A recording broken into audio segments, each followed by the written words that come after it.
y puedes comenzar. Ok, perfecto. Buenas noches. Mi nombre es Aurelio Somarriba y hoy les vengo a hablar sobre NeoMIP, Multi-Resolution Neural Materials. Es un paper creado por Alexander Kuznetsov y compañía. Entonces, el mundo está lleno de materiales con estructuras y texturas de todo tipo.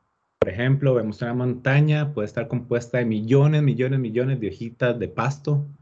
O, por ejemplo, esta imagen de un estadio lleno de aficionados. Pues estos materiales están compuestos por microestructuras muy complejas, como superficies de diferentes perfiles de altura, sombras, reflexiones y refracciones de la luz, entre otros. Estas microestructuras modifican el nivel de detalle en diferentes niveles, específicamente cuando hablamos de hacer efectos de zoom in y zoom out.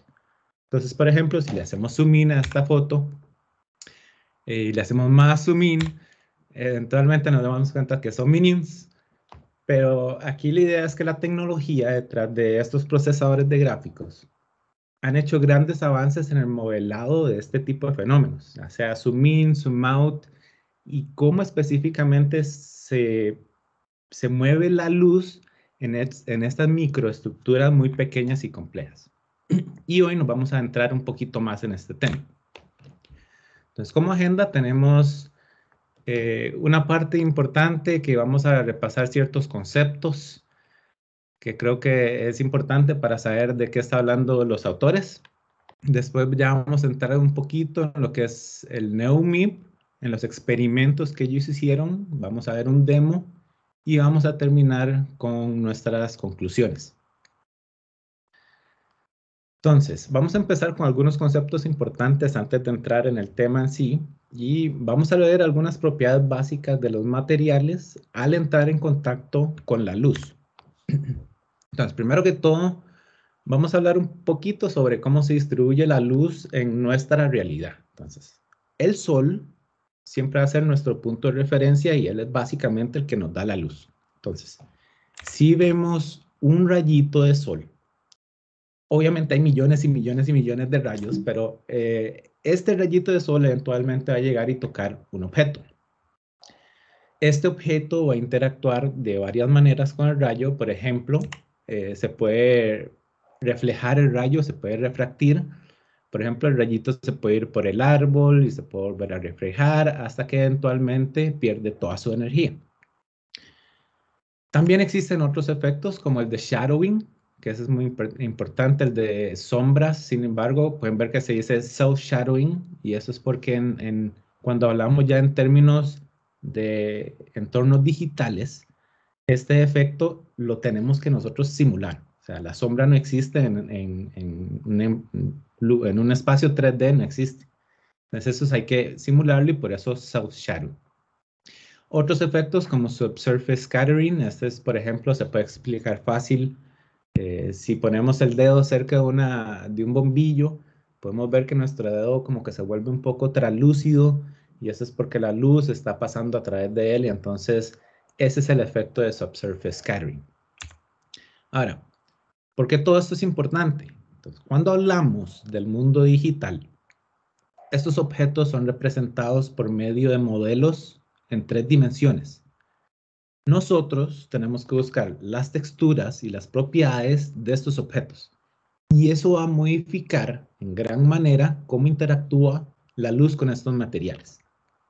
Ahora, si nosotros quisiéramos llegar y quisiéramos animar este entorno en 3D, va a ser imposible, así imposible renderizar y generar trayectorias para todos los rayos de luz emitidos por nuestra fuente. Entonces, para resolver este pequeño problema, nosotros utilizamos el método de path tracing y esto nos permite generar y capturar trayectorias. Ahora, esta cámara tiene un montón de rayos de luz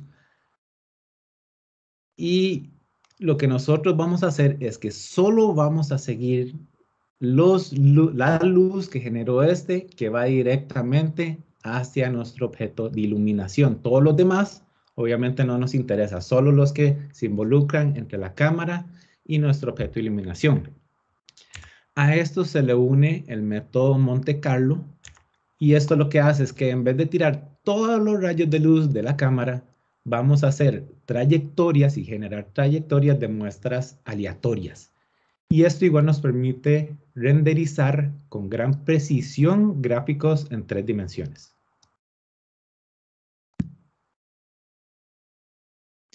Otro concepto importante es el efecto de parallax. Este efecto es muy fácil de explicar usando, por ejemplo, el ser humano.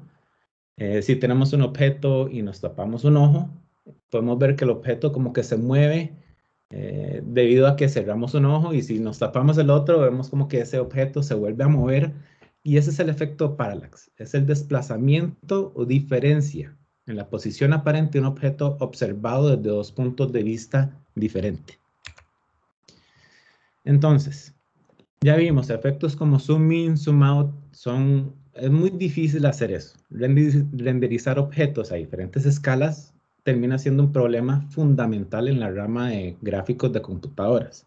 Entonces, una manera simple de hacerlo es buscando eficientemente la integral de una sección de la superficie del material cubierto por un píxel. Este píxel lo podemos tratar como un área y computamos el color del píxel basado en la superposición del objeto en la escena con el área del píxel. Y esto es conocido como prefiltering. También podemos usar la técnica de MIPMAP. Este método crea una pirámide de estructuras de texturas prefiltradas, y este es uno de los métodos más comunes de hoy en día. O también podríamos utilizar una técnica clásica con el efecto de parallax, que se llama parallax mapping.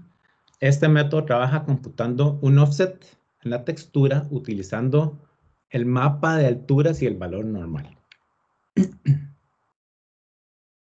Ahora, otro fenómeno común en nuestro día a día es la reflejancia.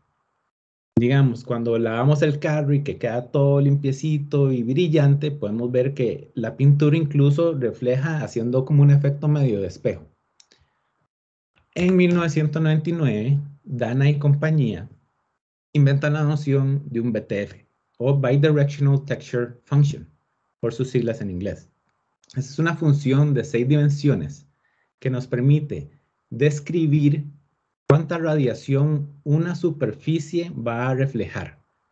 Y este toma en cuenta la locación de donde está, ese es X y Y, la dirección de entrada y la dirección de salida, esa es la que apunta a la cámara y la que apunta a la luz. Y esta función se obtiene después de tomar miles y millones de un montón de imágenes tomadas en diferentes posiciones. Entonces, por ejemplo, podemos tener la cámara fija y empezamos a mover la luz. Y todos esos nos van a generar un BTF diferente. Aquí nosotros podríamos incluso hacer un map de estos BTFs, pero termina siendo consumiendo una gran cantidad de recursos. Evolucionando hacia 2019, Raynor y compañía proponen el uso de un autoencoder para básicamente comprimir los BTFs y después decodificarla utilizando igual la dirección de entrada y la dirección de salida junto con el vector que se generó, y eso lo que nos va a dar es un valor de reflectancia. Aquí lo único que cabe recalcar es que este autoencoder se tenía que entrenar por BTF, entonces era bastante trabajo. Entonces, ahora sí, todo lo que vimos hasta ahora nos lleva hacia nuestros autores. Ellos se basan en todas estas técnicas para llevar esta técnica a nuevos niveles. Entonces, la arquitectura propuesta por ellos, lo que hace es que ellos quieren computar la radiación reflejada con gran precisión en materiales con microgeometrías muy complejas. Entonces, para poder computar esto, ellos se basan en 4 variables. De nuevo, una, la locación, que se representa por la U, el tamaño del kernel, la dirección de entrada y salida. Esta función M la llaman Multi-Resolution Bidirectional Texture Function, o un MBTF. Y esto lo podríamos definir como el resplandor de salida por unidad de irradiancia. Ahora, este modelo consta de dos partes, entonces.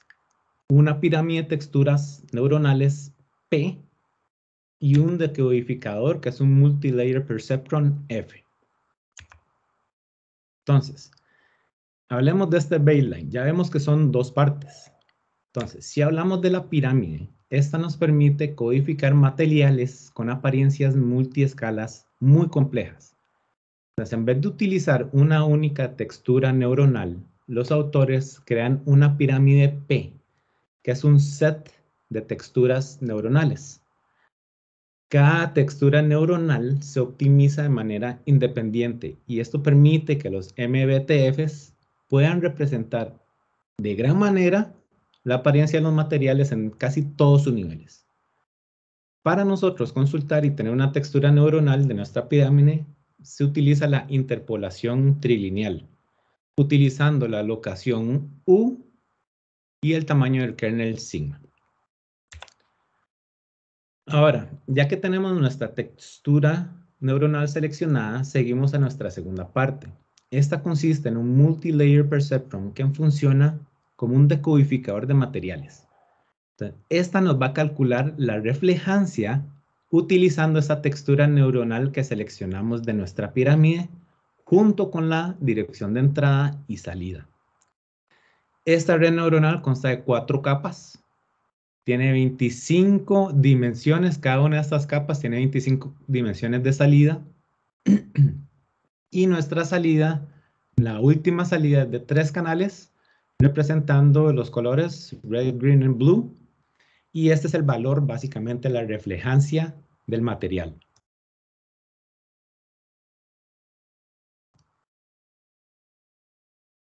Entonces, este modelo baseline funciona, de hecho, bastante bien, modelando realísticamente un montón de materiales. Ahora, sin embargo, se dieron cuenta que es muy desafiante cuando se trata de superficies que no son planas y que tienen bastante efecto de paralax y oclusión.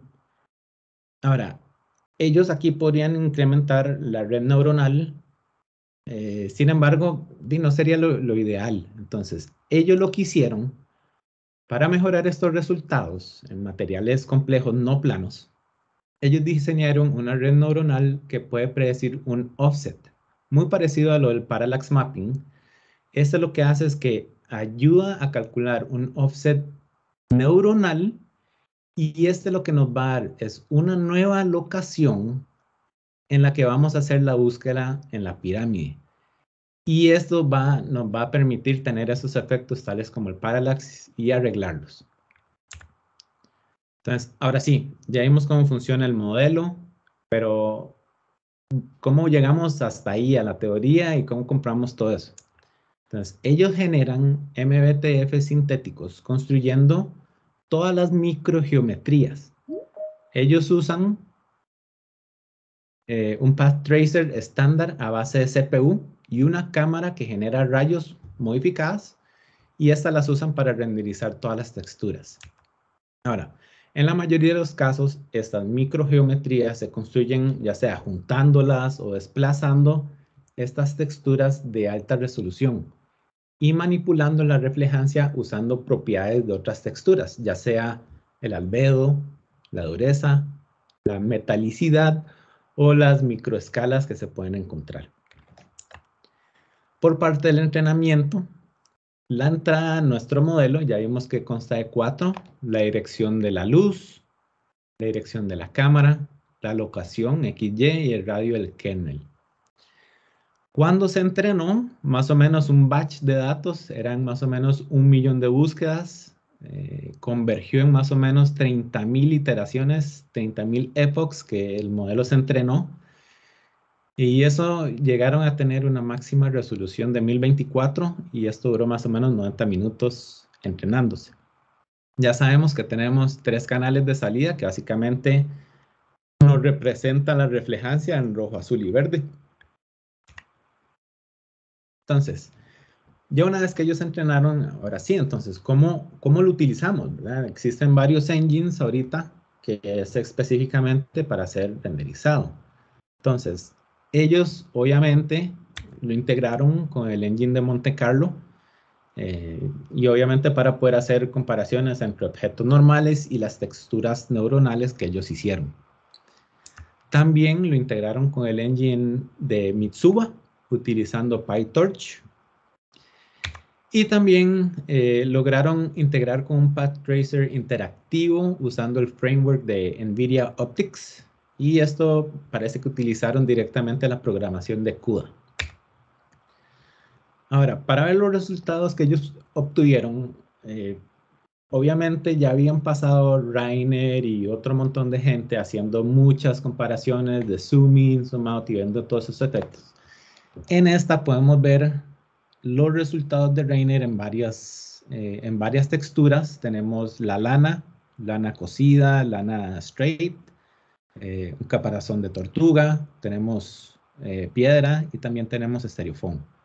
Entonces, están todas las imágenes que lograron generar Rainer y también están los de nuestros autores. Esta es sin el offset y como pueden ver ya aquí casi que se mejora de lo que es Rainer. Ahora, con el offset ya se ve increíble, digamos, estas partes aquí el centro ya se ve con muchísimo, muchísimo, muchísimo detalle. Y así en casi que todas. También hicieron pruebas específicas viendo los errores, específicamente por pixel, vieron el mean squared error y también el perceptual LPIPS. Aquí obviamente cuando hablamos de errores, entre más pequeño sea el error, es muchísimo mejor. Pueden ver tanto el modelo de ellos sin el offset, el modelo de ellos completo, junto con todos los demás, específicamente Rainer, porque ellos fueron los que han llegado a tener mejores resultados. Y tanto el mean squared error como el LPIPS. También midieron el error en diferentes niveles de zoom, obviamente utilizando kernels mucho más grandes. Eso lo tienen ahí. Y también hicieron comparaciones con el número de parámetros que tenía la red neuronal. La red de Rainer, grandísima, de verdad, son modelos muy grandes, en cambio el de ellos es mucho más simple. Entonces lograron obtener mejores resultados con un modelo mucho más simple, eso es buenísimo. Entonces, hoy nos adentramos en algunas de las propiedades de los materiales, específicamente el contacto de la luz, cuando hacemos zoom in, zoom out, la reflejancia. Hablamos de cómo se pueden generar escenas en 3 dimensiones con la ayuda de Path Tracing y Monte Carlo. Hablamos de técnicas como Prefiltering y Mapping que ayudan a efectos tales como Zoom In y Zoom Out.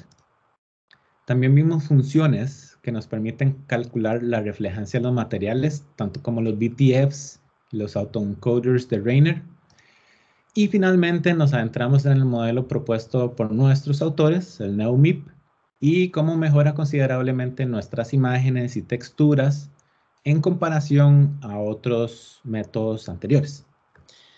Ahora,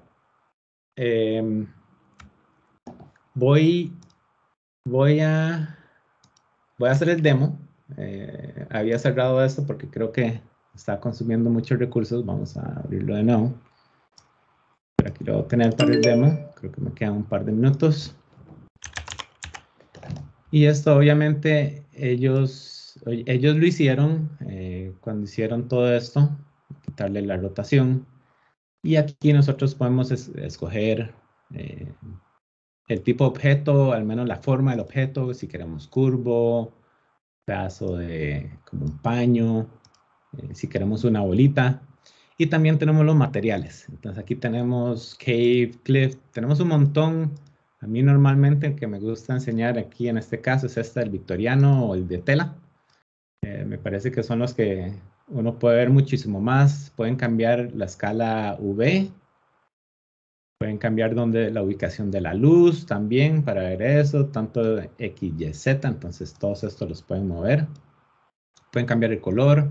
También la exposición. Entonces yo puedo incrementar aquí la luz. También puedo hacer zoom. El zoom es importante, ¿verdad? Porque lo que queremos ver es el detalle cuando hacemos zoom. Obviamente aquí, ahí, vamos a bajarle un poquito la exposición para que vean los detalles. Y obviamente todo esto es súper chiva. Y esto era lo que les quería presentar hoy. Todas las referencias de las imágenes se encuentran en un en una diapositiva al final. Y por ahora, pues muchas gracias. Eso era lo que les quería presentar. Muchísimas gracias, Aurelio, por la presentación, muy, muy chiva. El, presenta- pre- presentaste varias métricas que ellos obtuvieron. ¿Cómo ves el experimento? ¿Qué le... Pues vieras que yo estaba pensando eso y me parece que ellos fueron muy, tal vez inteligentes porque buscaron cosas en los que había fallado los experimentos anteriores, como por ejemplo esos de Reiner, y por eso ellos los comparan tantos. Eh, y específicamente cuando se metieron a todas esas microestructuras, creo que ellos hicieron los experimentos que tenían que hacer, tal vez la parte de cambiar la red neuronal que ellos hicieron, no quisieron hacer una más grande, lo cual era tal vez obvio, pero y uno nunca sabe, tal vez genera una red más grande y tal vez se capturan cosas muchísimo mejores. Creo que eso me pareció que le faltó, pero por lo demás me parece que hicieron un montón de pruebas, experimentos, comparando tanto proyectos anteriores como también cuando generan los datos sintéticos, ¿verdad? Ellos hicieron bastantes pruebas con bastantes materiales también, entonces creo que por ahí van bien. Muy bien, de aquí algo importante que hay que rescatarle a este paper es, bueno, los contrastes que vos mencionás de otros trabajos con respecto a esto, la documentación de bajo qué condiciones fue que se obtuvieron los resultados que ellos presentaron de las imágenes y vean de qué están. Abierto el demo que tienen hasta esto que mostraste, que chivísimo que esto, bueno, cuando generan publicaciones científicas es bonito cuando ponen un repositorio de Git para que la gente pueda acceder a los datos y poder corroborar los experimentos. Entonces, esto yo lo considero bastante, bastante positivo. Te agradezco mucho, Aurelio. No, muchas gracias a ustedes.